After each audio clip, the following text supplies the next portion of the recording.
নমস্কার, এক নজরে 25-এ আপনাদের প্রত্যেককে স্বাগত জানাচ্ছি। এই মুহূর্তে আপনাদের সাথে আমি রয়েছি অঙ্কিতা। চোখ রাখছি এই মুহূর্তের 25টি গুরুত্বপূর্ণ সংবাদের দিকে। আজ মুখ্যমন্ত্রীর হাত ধরে বেশ কিছু প্রকল্প, তার পাশাপাশি আরও বেশ কিছু শিলান্যাস হয়েছে। ঠিক তেমনি উত্তর ত্রিপুরা জেলায় বুধবার একসঙ্গে 40টি প্রকল্পের উদ্বোধন করেন মুখ্যমন্ত্রী। তাছাড়া 4টি অন্য প্রকল্পের ভিত্তিপ্রস্তর স্থাপন করেন ও বাগবাসা, হচাই, লালছড়া জেলা পঞ্চায়েতের রিসোর্স সেন্টারের উদ্বোধন করেন তিনি। এক দেশ এক ভোট নিয়ে রাজ্য জুড়ে চলছে প্রচার। ঠিক তেমনি পশ্চিম ত্রিপুরা আসনের সাংসদ বিপ্লব কুমার দেব বুধবার আগরতলা বুদ্ধিজীবীদের নিয়ে একটি বৈঠকের আয়োজন করেন এবং সেই বৈঠকে বিভিন্ন ইতিবাচক দিকগুলি তুলে ধরলেন সাংসদ।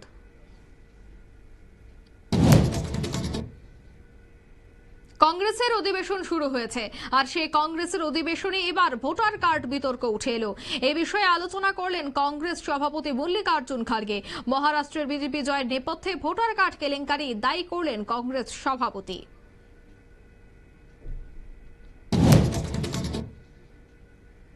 রাজ্যভিত্তিক যাত্রা উৎসবের সূচনা করলেন রাজ্যের মুখ্যমন্ত্রী মানিক সাহা। ধর্মনগরের বিবেকানন্দ সারদা শতবার্ষিকী ভবনে আয়োজিত সপ্তাহব্যাপী এই যাত্রা উৎসব চলবে আগামী 15 এপ্রিল পর্যন্ত।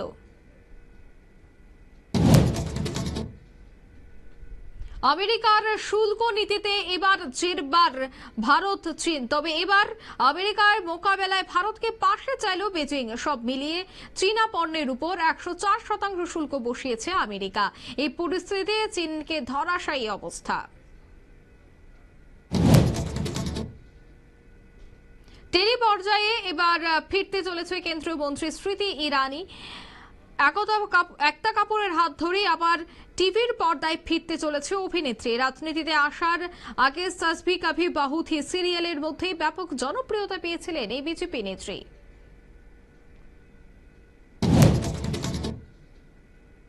পাকিস্তানের ক্রিকেটের দুরবস্থার জন্য দায়ী করা হয়েছে আইপিএলকেই, এমনটাই পাকিস্তানের প্রাক্তন ক্রিকেটার বললেন। তার দাবি নিয়ে আন্তর্জাতিক ক্রিকেট মহলে শুরু হয়েছে জোর আলোচনা। পশ্চিমবঙ্গে চাকরি হারাদের পাশে রয়েছে কংগ্রেস। সুপ্রিম নির্দেশের 26,000 চাকরি বাতিল ইস্যুতে নিজেদের অবস্থান স্পষ্ট করে দিল কংগ্রেস হাইকমান্ড।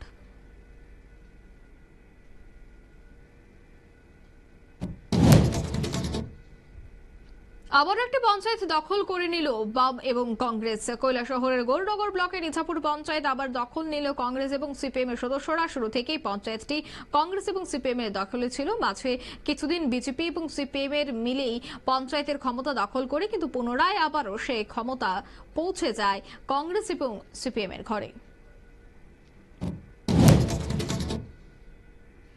আবারও বিদ্যুৎ কর্মী হেনস্থার অভিযোগ উঠে এলো কাকরাবন থেকে। কাকরাবনে বিদ্যুৎ বিভাগের ম্যানেজার সৌরভ দাসকে মারধর করেন এক গ্রাহক। বিদ্যুৎ কর্মীর সুরেন্দ্রনগর এলাকায় গ্রাহক দীপক ঘোষের বাড়িতে নতুন বিদ্যুৎ মিটার লাগাতে গেলেই বাধা দেওয়া হয়। ঘটনায় খোঁজ নিতে গেলে ম্যানেজারকে অর্থাৎ সৌরভ দাসের উপরও হামলা চালায় গ্রাহক।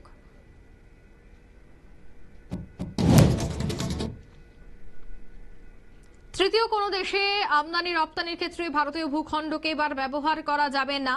তৃতীয় কোনো দেশে বিদেশি পণ্য রপ্তানি করতে ব্যবহার করা যাবে না ভারতের কোনো বন্দর বা বিমানবন্দরের শুল্ক কেন্দ্র। সম্প্রতি এই সিদ্ধান্ত নিয়েছে কেন্দ্রীয় সরকার। একটি বিজ্ঞপ্তি জারি করে এই সিদ্ধান্তের কথা জানিয়েছে কেন্দ্রীয় অপ্রত্যক্ষ কর পর্ষদ।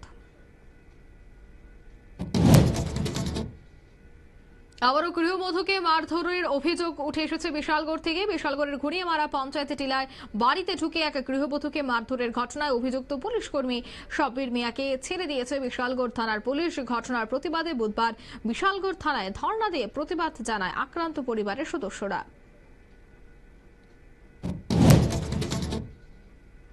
বিজু উৎসব পালন হবে, কারণ রিয়াংদের সব থেকে বড় উৎসব হচ্ছে এই বিজু উৎসব। তবে এই বিজু উৎসব অনুষ্ঠিত হবে লংতরাই ভ্যালিতে। আগামী 13 এপ্রিল 5 দিন ব্যাপী এই মেলার উদ্বোধন করবেন মুখ্যমন্ত্রী মানিক সাহা।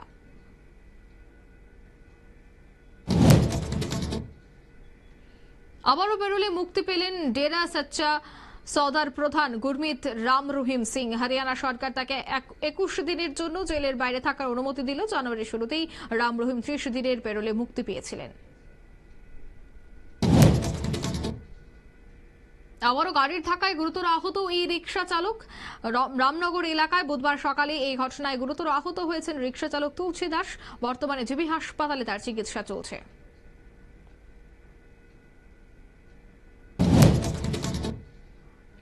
কৈলাসহরে ভয়াবহ অগ্নিকাণ্ড। জানা যায় কৈলাসহরের গার্লস স্কুল রোডে বুধবার একটি ভয়াবহ অগ্নিকাণ্ডে 3টি দোকান পুড়ে ছাই হয়ে যায়। ঘটনায় 3 ব্যবসায়ীর কয়েক লক্ষ টাকার ক্ষয়ক্ষতি হয়েছে, কিন্তু অগ্নিকাণ্ডের ঘটনা নিয়ে এখনো পর্যন্ত কিছু জানা যায়নি। শেয়ার বাজারে রক্তক্ষরণ ধস আজ সকালেও। বাজার খুলতেই বুধবার এক ধাক্কায় 500 পয়েন্ট নামল সেন্সেক্সে। নতুন করে লাগু করা আমেরিকার 26% আমদানি শুল্কের জেরে শেয়ার বাজারে এই পতন বলে অভিযোগ করেছেন বিশেষজ্ঞরা।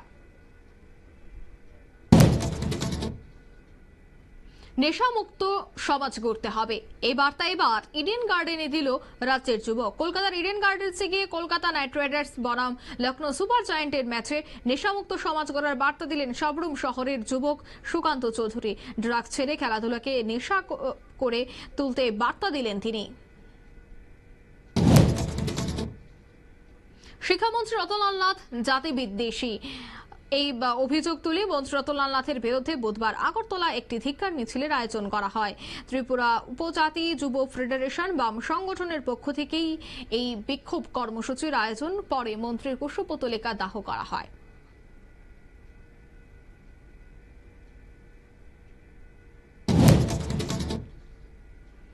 ছাব্বিশ-11 মুম্বাই হামলাকারীর মূল চক্রী তাহাউর রানাকে এবার দেশে ফেরানো হচ্ছে। বুধবার গভীর রাত অথবা বৃহস্পতিবার সকালে তাকে নিয়ে দেশে ফিরতে পারে এনআইএ প্রতিনিধিরা। ইতিমধ্যেই আমেরিকায় পৌঁছে গেছে এনআইএ।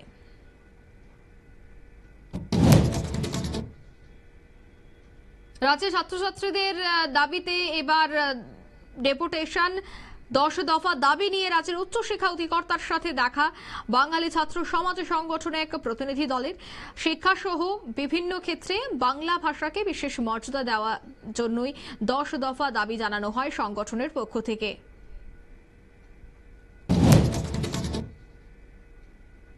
ন্যাশনাল ফিজিক কমিটির উদ্যোগে রাজ্যে প্রথমবারের মতো আয়োজন হতে চলেছে Tripura championship body building competition.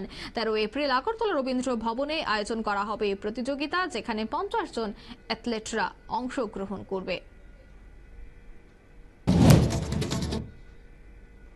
কংগ্রেসের বর্ধিত ওয়াক অফ কমিটির বৈঠক হতে চলেছে, তবে সেই বৈঠকে থাকবেন না প্রিয়াঙ্কা গান্ধী। এই নিয়ে দলের বিভিন্ন মহলে নানা প্রশ্ন উঠছে।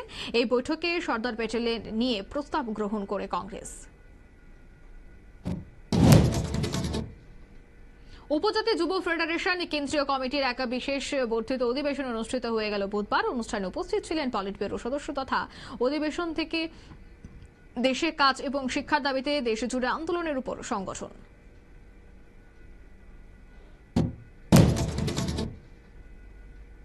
মিনি অটো ট্রাক এবং একটি গাড়ির মুখোমুখি সংঘর্ষ, আর সেই সংঘর্ষটি ঘটে উদয়পুর কাকরাবন সড়কে।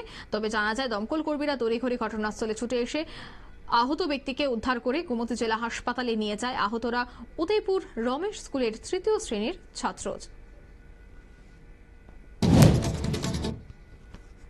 এক নজরে 25 এখানে শেষ করছে। আমাদের পরবর্তী নিউজ আপডেট এবং টক শো দেখার জন্য অবশ্যই চোখ রাখবেন শুধুমাত্র নিউজ ভ্যানগার্ডের পর্দায়। ধন্যবাদ।